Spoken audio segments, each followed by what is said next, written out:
Imagine કરો તમે અમેરિકામાં વેલ સેટલ્ડ લાઈફ જીવી રહ્યા છો. જોબ સેટ છે, કરિયર સેટ છે, ફ્યુચર પણ સેટ છે. પણ હવે ટાઈમ આવે છે વિઝા એક્સટેન્શનનો અને જેમાં ફીસ વધારાનો. ટ્રમ્પ ગવર્મેન્ટ એક નવો પ્રપોઝલ મૂક્યું છે. શું છે પ્રપોઝલ અને એનાથી ખાસ કરીને ઇન્ડિયન આઈટી પ્રોફેશનલ્સને કઈ અસર થશે સમજીએ આજના વિડીયોમાં. પણ એ પહેલા વીટીવી ડિજિટલની અમારી ચેનલને સબસ્ક્રાઇબ કરી દેજો, સાથે બેલ આઇકન દબાવી દેજો જેથી તમામ ઇમ્પોર્ટન્ટ અપડેટ્સ તમને પહેલા મળે. Hello, ladies and gentlemen. This is your captain speaking. We'll be landing in the airport in just a few minutes. Hi, this is Janvi. Wait વિદેશના આજના વિડીયોમાં જાણીશું કે H1B વિઝાના એક્સટેન્શનને લઈને ગવર્મેન્ટે કયું નવું પ્રપોઝલ જે છે તે બહાર પાડ્યું છે અને એનાથી ખરેખર ઇન્ડિયન્સને કઈ કઈ અસર થવાની છે. વાત કરીએ H1B વિઝાની, તો એવા વિઝા છે કે જેનાથી વર્ક કરવાની પરમિશન મળે છે અને જેનું ખૂબ મહત્વ હોય છે. પરંતુ હવે ટ્રમ્પ ગવર્મેન્ટનું નવું પ્રપોઝલ H1B વિઝા અને L1 વિઝાની ફીસ વધારા પર છે. અત્યારે હાલ જે એડિશનલ ફીસની ચર્ચા થઈ રહી છે, જેમાં સ્પેસિફિક H1B પિટિશન્સ અને એમ્પ્લોયર ચેન્જ જેવા કેસીસમાં લાગુ પડે છે.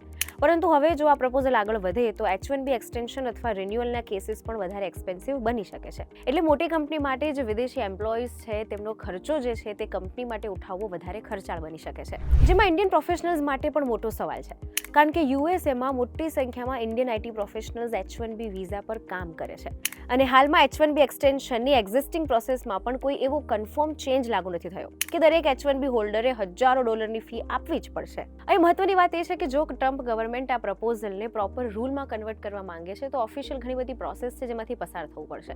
હાલ ખાલી એ જ છે કે આ અત્યારે ખાલી એક પ્રપોઝલ મૂકવામાં આવ્યું છે. ખાસ કરીને મોટી કંપનીઓ પર અસર જોવા મળી શકે છે, જેમાં 50 કે તેથી વધારે એમ્પ્લોય હોય અને તેમના વર્કફોર્સનો મોટો હિસ્સો H1B અથવા L1 વિઝા પર કામ કરતો હોય. આવી કંપનીઓને પોતાના એમ્પ્લોઈઝનો વિઝા એક્સટેન્શન જે છે તે હજારો ડોલરના વધારાનો ખર્ચ જે છે તે ઉઠાવવો પડી શકે છે. જેમાં સૌથી વધારે ઇમ્પેક્ટ થશે આઈટી સેક્ટરના પ્રોફેશનલ્સને, કારણ કે યુએસએમાં મોટા ભાગનો ઇન્ડિયન વર્કફોર્સ જે છે તે આઈટી પ્રોફેશનલ્સમાં H1B વિઝા પર છે અને ત્યાં કામ કરી રહ્યો છે. જો કે આ વધારાની ફી સામાન્ય રીતે એમ્પ્લોયરની જવાબદારી હોય છે, પરંતુ તેની અસર કંપનીઓની હાયરિંગ અને વર્કફોર્સ પ્લાનિંગ પર પણ જોવા મળી શકે છે. તો સવાલ એ થાય કે આ બધી ચર્ચા અને આ જે પ્રપોઝલ છે તેની વચ્ચે શું ઇન્ડિયન પ્રોફેશનલ્સે ચિંતા કરવાની જરૂર છે? તો જવાબ છે ના, કારણ કે હાલ આ ખાલી એક પ્રપોઝલ છે.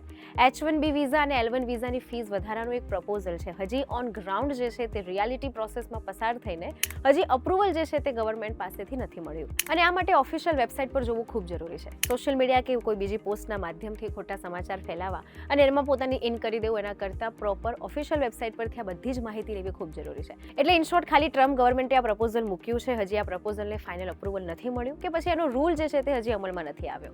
આગળ જોવું રહ્યું કે H1B વર્ક વિઝાને લઈને શું અપડેટ આવે છે, L1 ને લઈને ફીસ વધારાને લઈને શું અપડેટ આવે છે.